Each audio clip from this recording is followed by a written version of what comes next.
Sign Language. Written by Bobo the Hobo. Find him on deviant-art.com for more stories, and visit patreon.com/Bobo the Hobo. Pledge at a certain tier to join the exclusive Discord channel, chat with other Weight Gain story fans, and even Bobo the Hobo himself. They say that when one of your senses goes, your other senses work overtime to compensate for your lack of awareness. And while fighting crime in Hell's Kitchen was a far swing of a billy club away from Tamara's future, there was no denying that there was hardly a hearing person alive that could taste as richly and deeply as she could. Of course, stacking her sense of taste up with anyone's, hearing or deaf, would have made for a hard search for a fair competition. Tamara had always enjoyed how food tasted, perhaps too much. She had always been her mother's favorite taste tester, and the boys at school never bullied her for her deafness, but her size was another matter. Once she was old enough to make the connection between the orgasmic sensations that tickled her tongue with every bite and the actual orgasms that came from sex, there was absolutely no hope for the poor girl.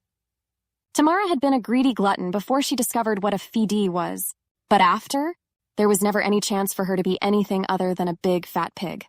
Bringing her hand underneath her double chin and curling her fingers to sign out oink oink proved just as much to her devoted feeder. She couldn't hear the clap of her hand against her fat brown belly, but she could certainly feel it. Probably better than her boyfriend as he caressed her fleshy left side. Slowly, he pushed her back into the pillows, a cupcake in hand as she held her mouth agape for more, a sign that she barely needed these days. Ben was so attentive to her.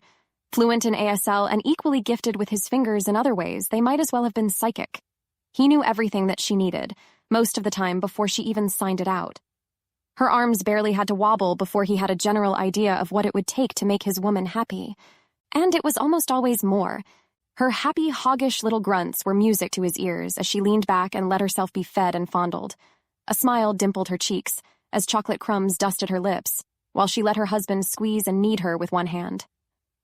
Her noises of appreciation of food, feeding, and fat spoke more than words spoken or signed ever could.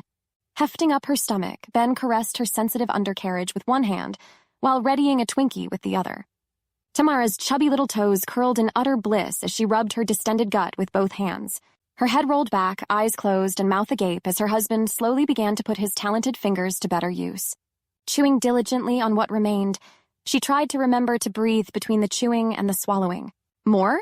He signed, putting the tips of his 8 fingers and 2 thumbs together. Tamara just nodded, spreading her legs far enough apart that her belly could droop unencumbered onto the comforter below them. The end.